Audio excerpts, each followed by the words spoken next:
nga tubakulisaayo ew'omukyala Maggie ne Labadabba tubagaliza obufumbo obulungi obufumbo butambule bulungi buno nno tebukoma kubanga bufumbo mu bigambo bubeeremu n'abalongo tubagaliza ekiro kya leero muzaale abaana babiri kyeyakoze Gulunedi official nerindako Gulunedi si yagaba ensenene za Maggie nawe weetaze oba balo yakulekamu kazi simanyi weetaze kitegeera kyoba olaba osanga kale Maggie yandifunye ku mukisa okubanga bapalaso bamuwagalako naye kati nawe tuleke anedda mu Buganda bawo abafudde nga alina abooluganda baba basobola omweyungako kuki byebyo oli omusajja byavaayo n'atandika okugamba omukazi mbu omuzimu gwa Martin gumusuza bubi simanya gumugamba ali asaasidde Gulunedi naye kasali lya Jasmine wale bajja kikwasaganya which is okay ntandise okufuna feeling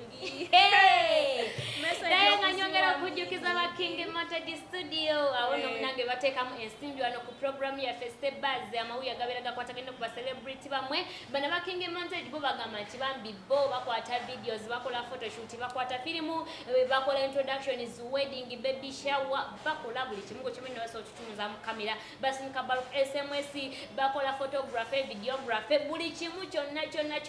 aba King Montage bano basanga wali enakulabye ku Prime Tower level 3 lomo number 04 abo nno bagambye bakubireko ku namba z'essimu 0702104125 0702104125 aba King Montage Studio natera abateekamu ensimbi wano ku mpewo za LMTV natera ngenda kubanga mbawa kugulira lya mwana muwala Sherry Matovuyo naye bannange erinnya lyamulema okukola naye aliremedde kuba kiki naye gwejjukiramu waliwe bamulangira mama Nanyunja akalangako kyakajjukira nkankyakajjukira naye kati tebikyaliwo naye gwe kankulye ndi wajjo nali muto nga balanga oba obulamu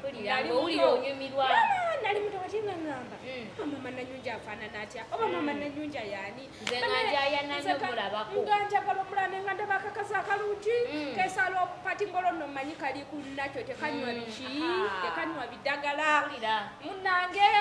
bwali lumu nga bantwala ku sho ndabe mama Nanyunja nga yeetinkuula ne nga mupona omusajja nga yafuna akakyala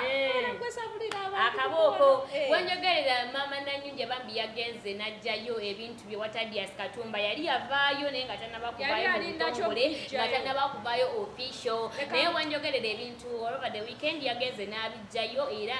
ne batandika okwogera mbuno yagenze nabba ebintu eby'omusajja kankutangaza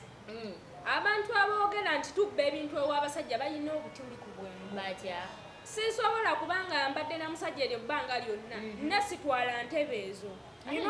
wuliriza abaana bagenda tuula wansi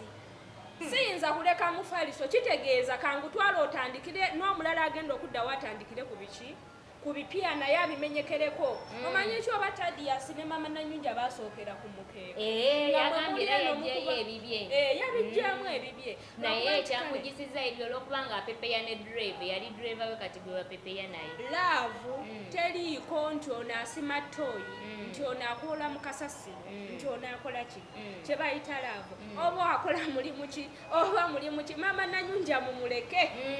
kyova olaba yabagambye nti yabadde tasobola kufuna musajja mugagga nnyo asinga ku Tadias nti weyandimu kisinga yafunye omusajja omugagga oyo mwandibadde mubayo ne mutandika okwogera mbosimanyi mubbi yandi mubbi kati yafunye kano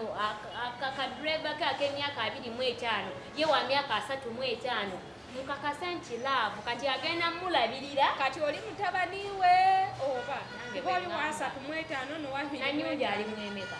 Nanyunja ali myaka nga 2 webale nnyo kati kali 25 mama Nanyunja ali ku 25 abo abakazi obalaba abasajja bagenda bebakako nga bebakane ku baana baabwe tova nasabanga nnyo maama wange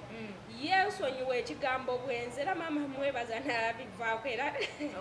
natakikola kubanga nyina ebisaa bye natuukamu nga ndaba bankwana otabeera nga ndaba bankwana ne ngamba abavubuka tebalina kisolo bwanankwana maama wange naye lwakuba nti Katonda yannyamba ebyo ebintu yali naye tabigenda nnyo naye nga bannange kambaweko ku gundi ya maama Nanyuja nammwe mwerabireko mwe mwenna babadde mutandise okwogera mbu era simanyi yabye ebintu yagambye ye tabbanga ku ebintu byajeeyo byabadde bibi ate n'ekirala omukisa gwe yagenze nagwo kitegeeza oyo gwagenda okwagala omukisa gwonna agenda gusanga wa